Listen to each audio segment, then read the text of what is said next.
Hey, what's up, everyone? Welcome back to Apollo Art Analysis. This episode, we're going to be taking a look at a piece by actually the musician and visual artist Anthony Scott Burns, also known as Pilotpriest. In this episode, we're going to be talking a little bit about energy through color. We're going to talk about the profound power of AI generative art, and we're also going to talk about the paths of the lone hero. So let's jump right into it. So whenever you first see this piece, you're met with this really wide portraiture here, kind of like a macro portraiture, and it's quite unique because we're met face to face with our subject. The eye is likely to be caught by these really visceral colors of red here, a little bit of white before falling down to the orbital horizon there. And so colors within this work really consist of a very vivid color palette, and likely, fluorescent flares of this red as well as the white. Those are really likely to catch your eye the most, and you're kind of going to be scanning around, that red is just such an intense color here. And so the result is this really visceral visual energy that gets the heart racing instantly. And so there's also this sense of energy as well. You'll see how the AI generative art program Midjourney actually creates this kind of stylistic impression here. And this really feels like a painterly flow, very characteristic of, say, Impressionism, Post-Impressionism. That's kind of the feel that I get here. Very flowy, very energetic, and then of course that combines with those really vivid degrees of light inherent to the color red. And so we see our main subject here as a pilot who appears to be facing the main viewer here. And it's quite unique because it almost feels like an optical illusion. We see what appears to be the control panel of the ship here, but we also see the front view of the pilot. So to see that simultaneously is almost impossible. I could be wrong about that. This could be something like the front of the ship, but that does remind me of like a control panel. So with that in mind, there is kind of like this distorted perspective that we're seeing, where we see both the front facing as well as the inside of the ship simultaneously. And so yet again, we see just the stunning fantasies of science fiction myth. And, it's kind of strange nowadays because science fiction has become so widespread in such a massive genre that it's almost at this point.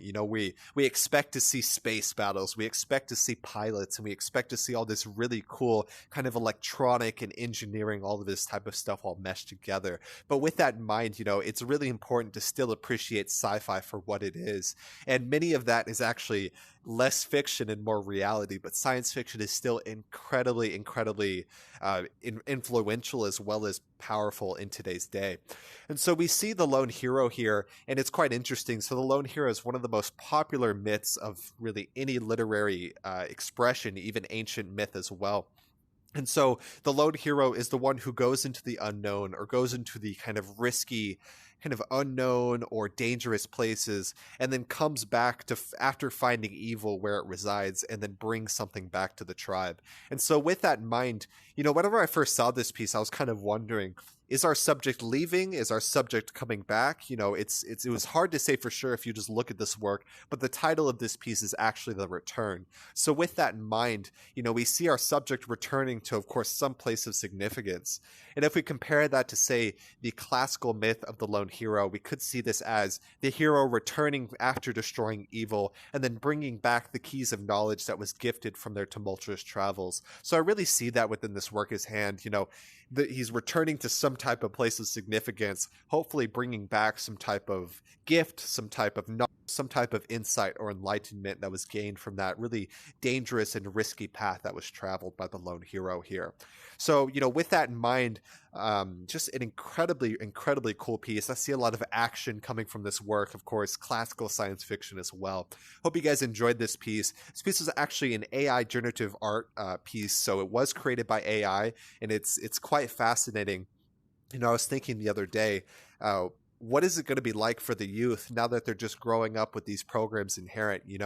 They have access to Midjourney, they have access to Disco Diffusion, they have access to Dream by Wombo, and all of those are incredibly cool.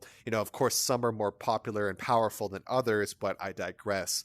But just the fact that the youth are growing up with these AI generative art programs, it means that the imagination is going to become much more accessible. They're going to be able to kind of generate and synthesize their visual ideas with extreme ease. And some people like to harp on that and say it's not real art, but personally, I think it's going to have a profoundly positive impact on the world, especially, the generation now is just already so creative, but if we add this in the mix and they start using these AI generative art programs, I think we're just going to get even more creative, and I'm all here for it. Of course, the Apollo Art Exchange is all about that. And so, like I said, this was an AI generative art program actually coming from Midjourney, and Midjourney, in my opinion, actually, I say this with pretty good confidence, it is the most accessible, powerful AI generative art program out there. It is not the most powerful, but I do believe it is the most accessible, powerful one. So, when considering how strong Midjourney is, and then you also consider it's increasingly accessible for everyone, I think it is a very good runner-up. I think everyone, especially a runner-up to DALL-E 2, everyone's trying to get into DALL-E 2, but not too many people know about Midjourney. So I hope we can raise a bit of awareness about that. If you guys like AI generative art, go check out Midjourney. Go check out the original artist as well. It's actually going to be Pilotpriest. And Pilotpriest, also known as Anthony Scott Burns, is a Canadian musician, filmmaker, and overall visual artist. And he actually created this work as a way of exploring different perspectives of his album cover. So Anthony Scott Burns actually created this new album. It was original motion picture soundtrack, and you see that on the right here. And he said that he created this AI generative piece with Midjourney in hopes of exploring different versions of this cover here. And so, we definitely see the influence, whether it's the science fiction feel, whether it's that incredibly vivid degrees of light, whether it's, of course, the scene of a pilot within a ship. All of this really combines very, very similar visual experience. Of course, the AI creates a much more kind of stylistic and much more, I would say, vague interpretation, although some people do prefer that. But like I said, you see the influence of both. And he was really hoping on creating a couple of different versions and kind of exploring the different ways that he could recreate his album cover here. And I think he just did an amazing job at that. Definitely a good eye for curation. He definitely, like I said, visual artist, really, really knows what he's doing. So I hope you guys enjoyed. Hope you guys learned a bit. We talked a little bit about the paths of the lone hero. We talked about, say, mythology and science fiction, the influence of science fiction. Then we also talked about Midjourney and AI generative art programs. Hope you guys enjoyed. Hope you guys learned something. My name is Apollo. This was Apollo Art Analysis, and I'll see you guys on the next episode. We hope you enjoyed today's episode. If you'd like to support our work directly, please check out our Apollo community tokens. Apollo Art Exchange is an ecosystem of art appreciation which elevates artists each and every day. Thanks for listening.